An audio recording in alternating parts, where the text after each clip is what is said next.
Well, Carolyn, welcome. Thank you for joining. And we are streaming live on the Facebook page of the Nonprofit Partnership.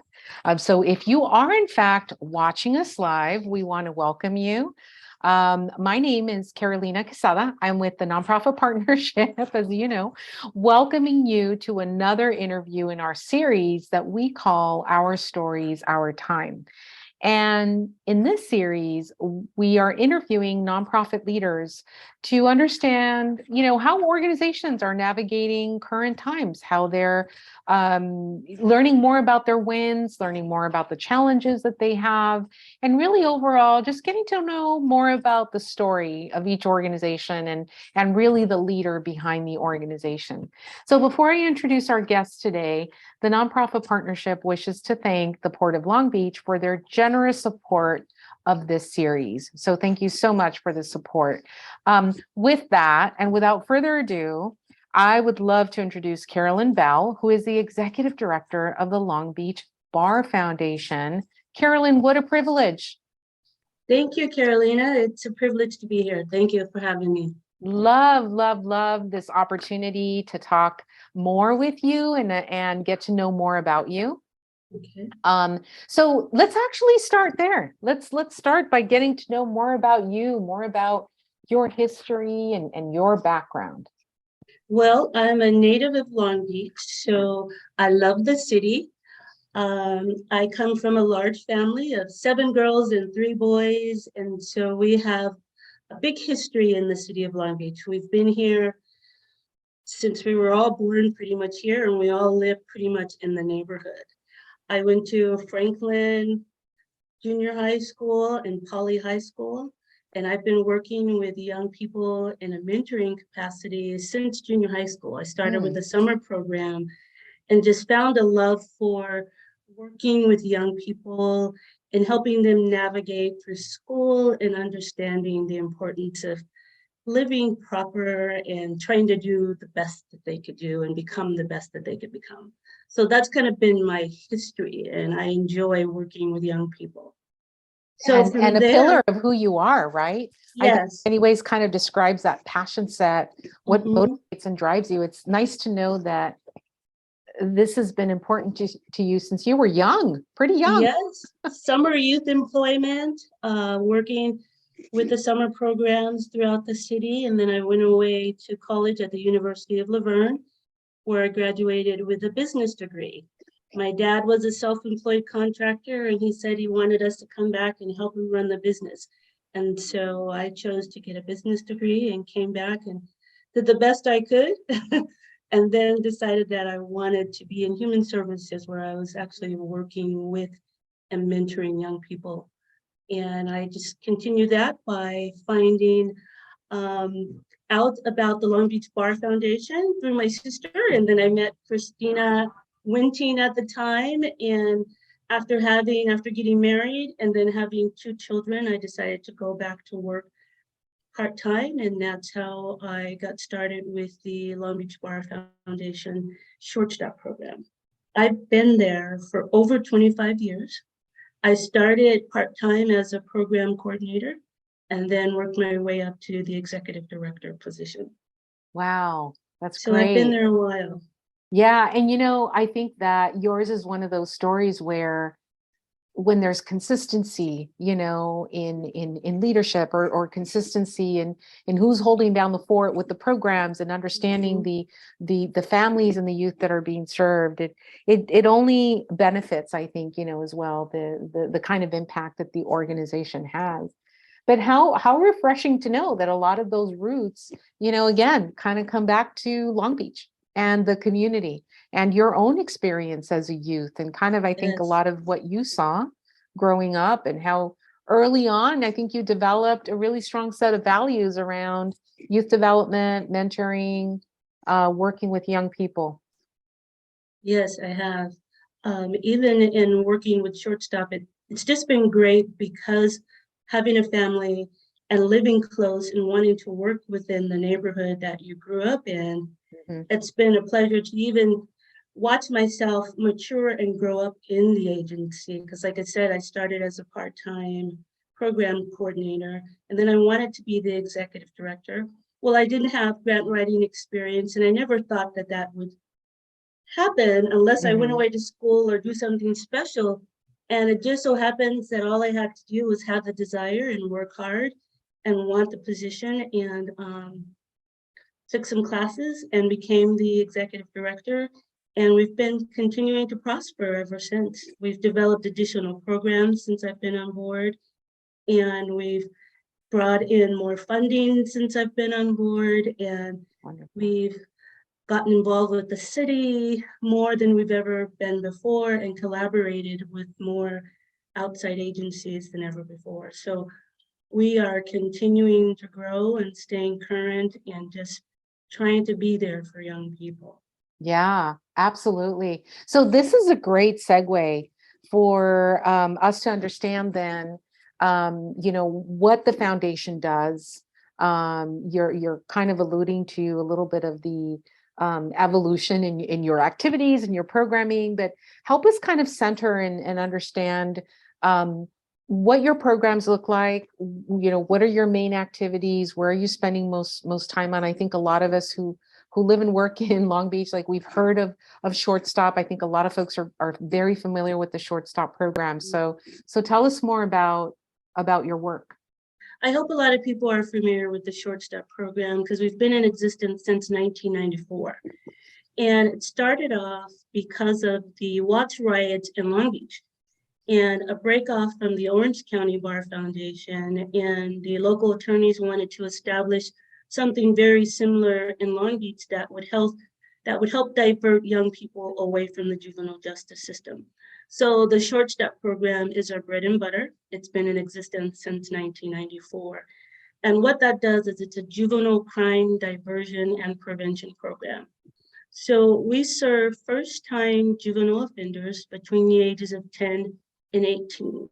And the goal is to steer them in a direction away from becoming hardened criminals or ending up with something on their record, something that could possibly inhibit their future in some way. So we want to make sure we're sharing the legal consequences to their actions, make sure that they're aware of what would happen if they were to just be a bystander or just think that participating in a minor way may or may not affect them.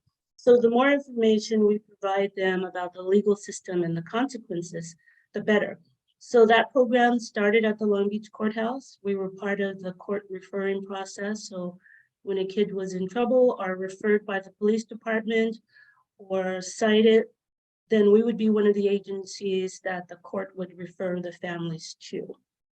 Then that evolved, and then eventually that went away, and then the referrals went to probation. And then probation Wow. would send us the referrals. And then after that, after probation no longer received the bulk of the citations, then the police department received them. And so our program has kind of had to stay current and keep working hard to find those kids and get them into our program. And lastly, what we were able to do was to connect with the Long Beach Unified School District. And that really helped because by connecting with them, they send us the kids that are starting to exhibit defiance or any kind of behavior that can lead them down the wrong path. So they've kind of been our saving grace because they're there and they continue to be there. And I serve on the school attendance review board. So I'm abreast of what's going on and what kind of issues are happening within the school district as well. So typically that class, excuse me, my eye wants to water for some reason. That class was taught at the Long Beach courthouse initially. And we require the parents to be there with the kids. The kids are typically in the jury box, and the attorneys that teach the class have each kid come up and we talk about what got them referred to the program, how they're doing in school, what's their family situation like as far as their communication. So we do that, and the attorneys share the legal consequences of whatever they were referred to the program for. Wow. Then they go down to the holding cell to see what that experience is like. We want them to realize the loss of property and the loss of freedom and what that would look like.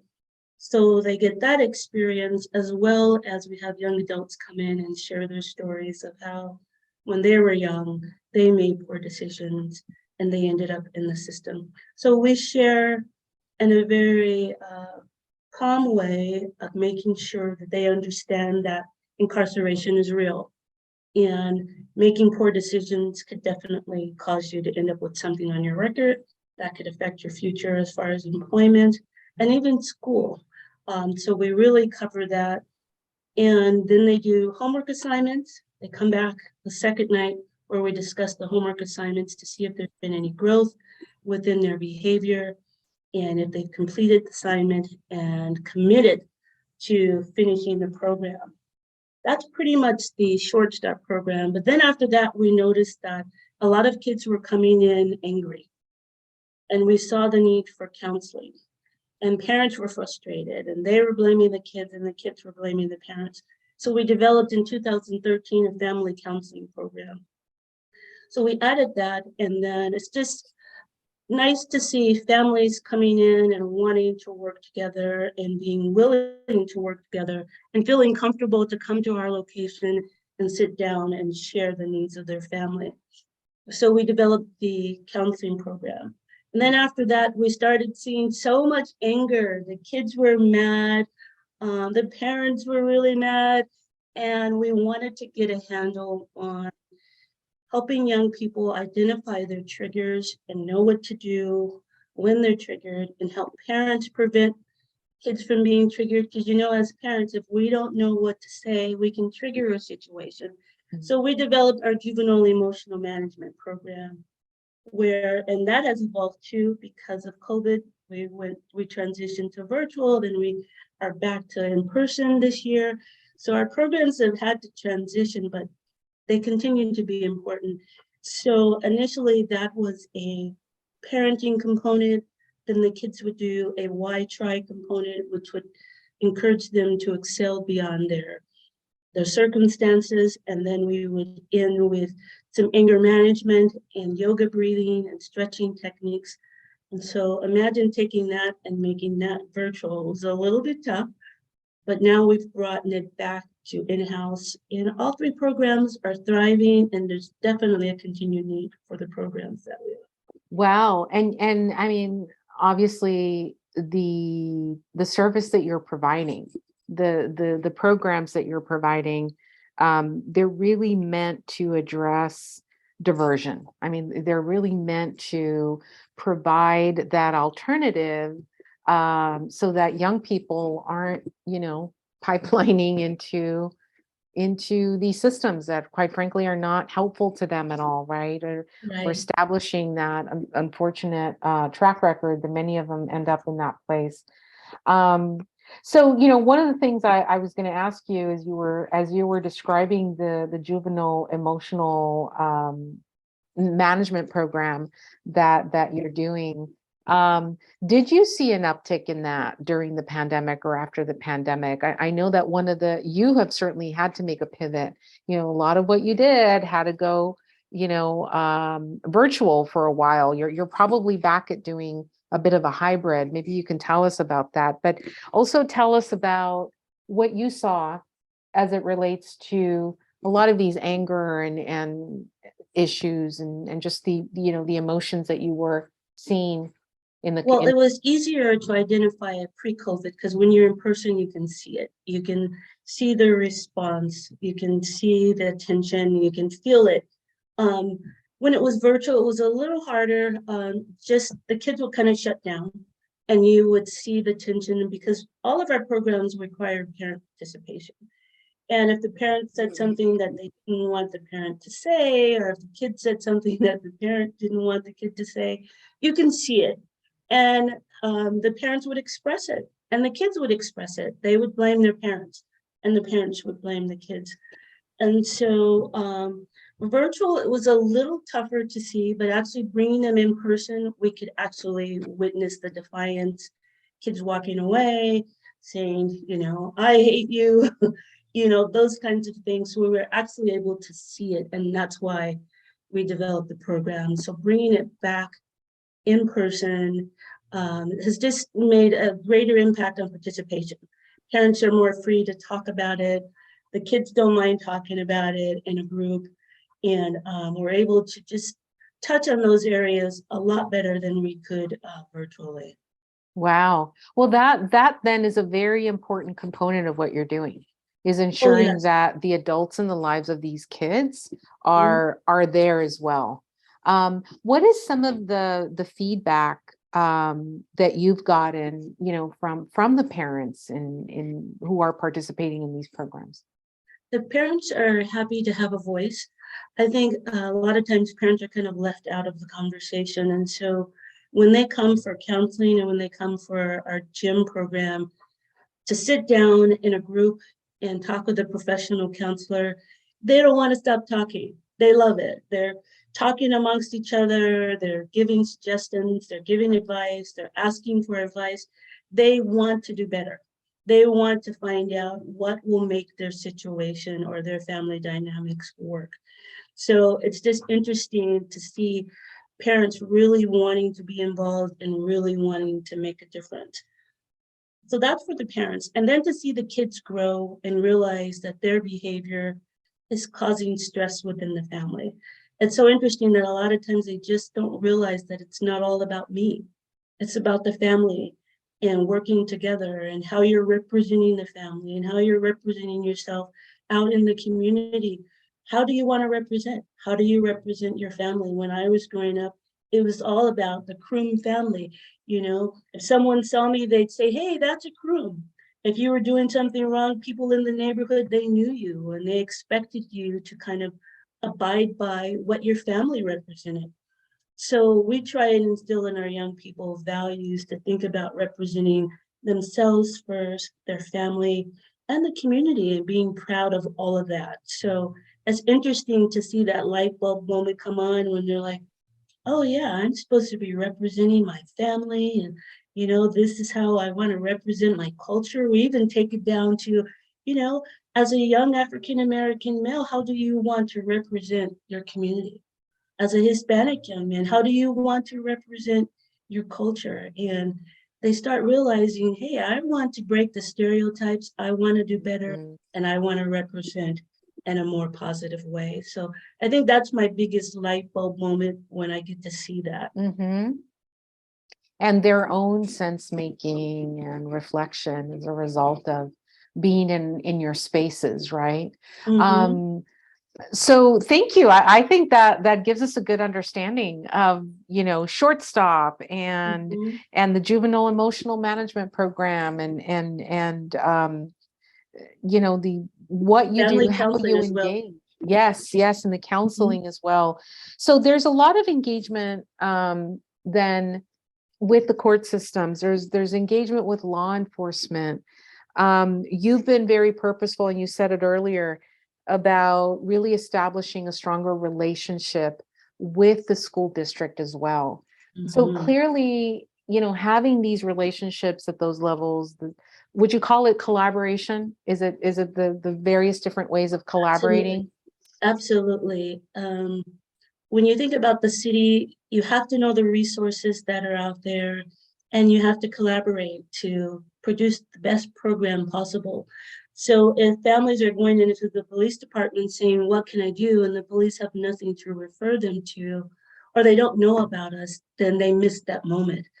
If the schools are having issues and their hands are tied and they can only do so much, but they have the opportunity to refer out to a diversion program that has established itself in the community and that they feel confident in, then that's another chance to plant the seed. And so collaboration has been important. We've had to rely on the courts, probation, police department, and the school districts to survive. And it's actually good to have to need all of that because that's where young people are ending up. They're in schools, they're going to the police department, they're going through probation, they're ending up in the system, they're getting cited. So if there's a program that can help address those issues, then we're the program, and we've been around since 1994, and we plan to be here for many years to come. Yeah, absolutely. And before we went live, one of the things you and I were talking about, we were just touching on it really quickly, was how the foundation does, in fact, because of the nature of your work, because of how you started, your origin story, collaborating with other organizations, with other entities, whether it's city or public department or what have you, like that's always been a part of who you are as well, right? And a kind of an important way to Yeah. connect to others in the community. Mhm. And maybe by extension also help build a network where young people are interacting Absolutely. in different ways, right? Right, and we can refer out to agencies. There's times when our kids need something else, and the parents call back and say, okay, now I need this. And we can say, hey, we know of a resource that we can refer you to. And just working together makes a big difference. I'm also really happy that during COVID, we had the opportunity to step out of our box a little bit. We were able to work with the governor and hire over 25 underemployed young people and adults to help get out the vaccination, get the word out, Oh, and to wow. try and get those families that were on the fence about getting the COVID shot. So that was very interesting and very rewarding for young people that have been through our program, graduated from our program, being able to be hired to go out in the community and help get families vaccinated. And then we've also had the opportunity to work with the digital inclusion program, where we've had the opportunity to go to families and to businesses that didn't have computers and internet service and be able to provide the free Chromebooks and hotspots to families that needed the service. Because during our COVID era where we had to go virtual, a lot of the families had issues with not having enough tablets or Chromebooks or Mhm, having poor internet service. And mhm, it was so interesting because one of the things I had told the school board was a lot of the kids have really poor services and they don't have private places to go and to be virtual and not be disturbed by family mhm. members and things like that. So just by opening up to doing some new things within the city and having the opportunity to do those things and offering more mentoring programs and collaborating with mental health agencies, we've been able to really expand our services and participate in the city's efforts and to increase our public relations. For a long time, we were one of the best kept secrets because we were in the courthouse and if no one knew Mhm, much about us beyond the courthouse. So by mhm. going through the school districts and being a part of other collaborations, people know about us and they refer to our program. Yeah. Wow. And talking about just sort of safeguarding the best kept secrets, Mm-hmm. you do this because you have a staff team. I mean, Yes. again, just kind of even going back to your own story, Carolyn, of how you were able to wear different hats in, Mm-hmm. your trajectory at the foundation. You Mm-hmm. have a team that supports you, and you also have volunteers. So tell us a little bit more about your infrastructure. And also, I guess the question is, are you looking for volunteers? How do you recruit volunteers? What do they do?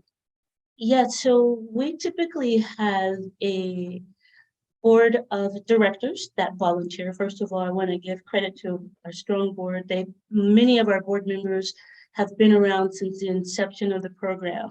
And so because of that, the numbers have started to drop as they age and as they just decide to go in a different direction. So we do have a strong need for volunteer board members. Secondly, we have something called community volunteers, and they're mentors for the kids who go through our program. Mhm, Part of their homework assignment is to look on our list and find a professional of interest, call that person and ask for an interview. So to get interview experience and then to even get follow-up and mentorship through that community list. So we need board members, we need community volunteers from people that have a passion for working with young people and wanting to mentor young people. And then we need volunteers from the legal or law enforcement community to volunteer to instruct our classes. There's always a need. We would love to have more young attorneys, attorneys of different demographics, both bilingual speaking and English speaking. Our largest clientele is Hispanic. and a lot of the parents are monolingual Spanish speaking. Mhm. So we do have to have interpretation Mhm. during program.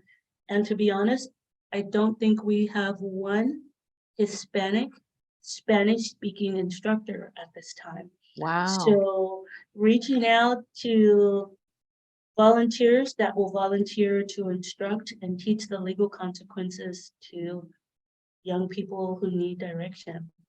Those are our volunteer opportunities. Wow. And you know what? It's it's diverse. I think the opportunity to engage with the foundation is diverse, right? You have the need for mentors who can engage one-on-one with the youth. There's also obviously the need to have more of those folks who come from that legal expertise or law enforcement. You know, Right. they're going to engage with young people in a different way. Mhm. And then you've got, you know, this need for trainers. And I think you were describing that the trainers actually do bring more of a law enforcement knowledge, right? More knowledge about kind of the Right. systems that, That's our instructors who yeah, actually instruct the short stop program. And it gives them an opportunity to meet young people yes. and to make an impression on young people. Same with law enforcement. It gives young people the opportunity to ask questions and to think differently about law enforcement. We had a gentleman from the police department come in and speak with the kids, and the kids really enjoyed it. They got to ask Hmm. questions, they got to be honest, and the police officer shared his story. He said, "Hey, I wasn't a perfect kid, and these were the things that I did, but I knew at some point that I'd have to turn my life around." Hmm. And this was his way of giving back. So we welcome volunteers of all professions. Actually, this past year we had an empowerment workshop on a Saturday where we had a person that was self-employed come in and talk about self-employment. We had a judge, a retired judge, come in and talk about the legal system and how judges view young people as they come into the courthouse and what to expect. Wow. Now there's a perspective you don't hear from every day, Mhm, mhm. right?